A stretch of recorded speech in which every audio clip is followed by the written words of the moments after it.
Hello everyone and welcome to Telstar Wargaming. My name is Mikey and today we're going to be unboxing the Elegoo Saturn.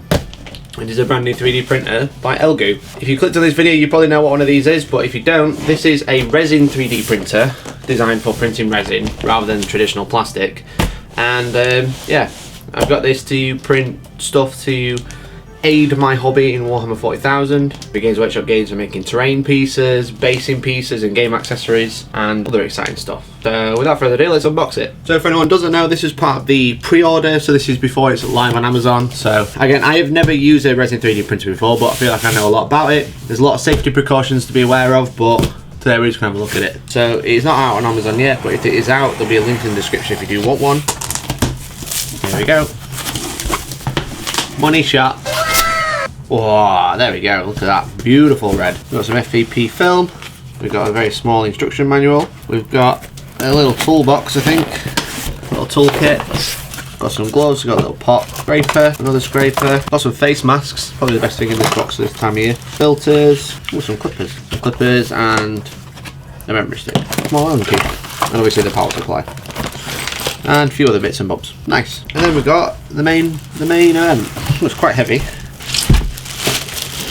That's everything in the box, and there we go. So I'm very much a gadget sort of guy, I'm very much a tinkerer, so this is kind of like, if you're a Warhammer 40k player or a Warhammer player in general, with this, yes, you could print your own models, but it's kind of like not what I'm into. It's more to make cool stuff to go with the hobby, to like make terrain pieces and stuff. It's very well packed. There we go, okay. This is the build plate. So this is how big you can actually print. And this will attach onto there when it's plugged in. This is the vat. I've actually got the screws. A lot of people have been saying that the screws haven't been coming with theirs. This is the vat. This is where we'll pour our resin into there. And then that is the LED screen there. This is different to a traditional 3D printer that you might know. A traditional 3D printer is plastic printing, where you have layers of plastic, which is called FDM printing because it's filament printing. You have layers of plastic that lays a layer, whereas this is a little bit different. This is done with, it has essentially a big phone screen in the bottom, and you'll fill this vat with resin, and this plate will go into the vat, and it'll set a layer by shining UV light onto it, and then the build plate will come up a little bit and it'll do it again and again and again and again, and then that's how it prints, so it lifts out rather than builds up, which is quite interesting. But it's quite a nice little machine. Looks like mine's in good nick so far.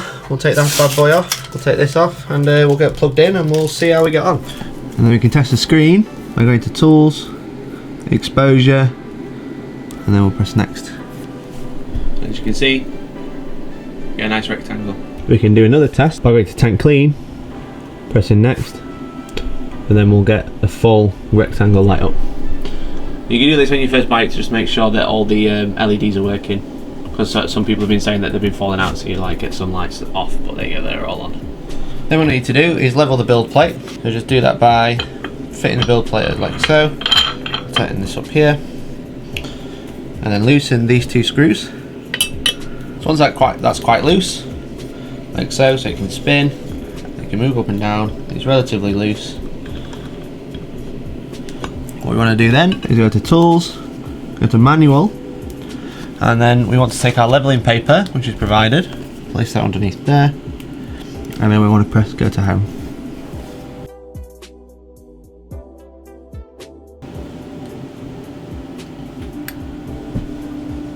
Then once it's found home, like so, we want to level the build plate and straighten it up as much as possible. Press down on it and then tighten these screws back up. And once you've done that, you can go back up. And that's the build plate leveled. After that, it's literally just a case of turning the printer on, pouring some resin in and pressing go.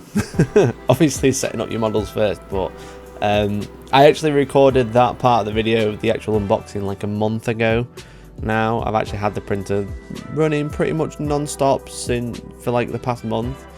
I made one fatal error though. You might be able to see on the top of my build plate all the scratch marks. Is that my first print I was a little bit nervous about making a mess, so I took it outside to take the print off. It was the chest model, the chest piece, and obviously UV light causes resin to cure. It causes it to set, And whilst it was a cloudy day and I was in shade as well, it still made a lot of the resin that was on the plate cure. So I had to like scratch it off with the scraper, which was terrible. So don't do that. Make sure you stay in a dark room out away from daylight. Now I only take resin prints out in room with curtains shut. So yeah, so here's a close-up of the first model that is printed. This is one of the female wizard, which is from My Mini Factory.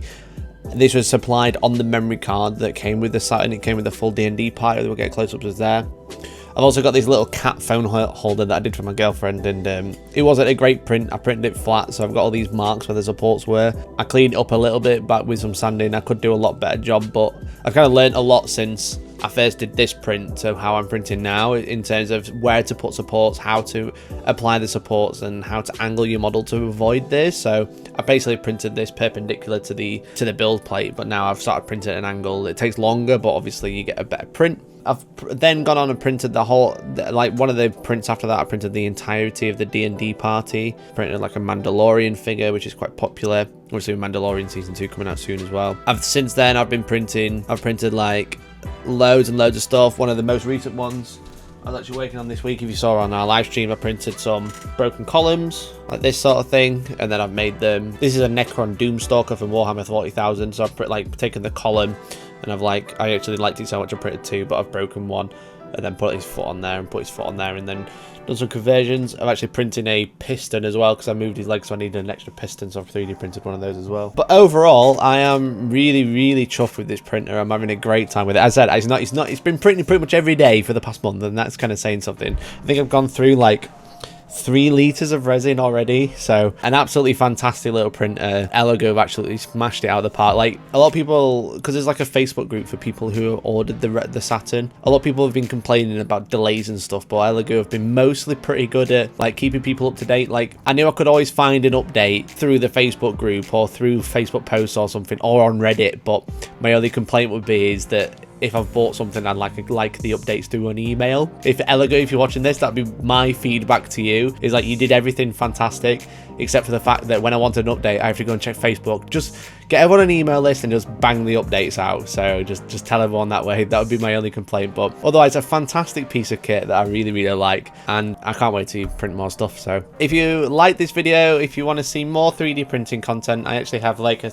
curing station solution. I nearly bought like a curing station, but I've actually made my own now, obviously with an ultrasonic cleaner, etc. But like a proper, like a curing booth, etc. So if you're interested in seeing that, then let me know. I might do a video on that about how I made it. But if you want to see other types of 3D printing content, then let me know down in the comments. Obviously there's loads of people doing it now, and I just want to get involved and show you what I'm up to. So otherwise, guys, thank you very much for watching. Hopefully you enjoyed this video. If you did enjoy it, then please subscribe if you can, and like the video, and leave a comment down below. But otherwise, have a great day now. Hopefully I will catch you in the next one.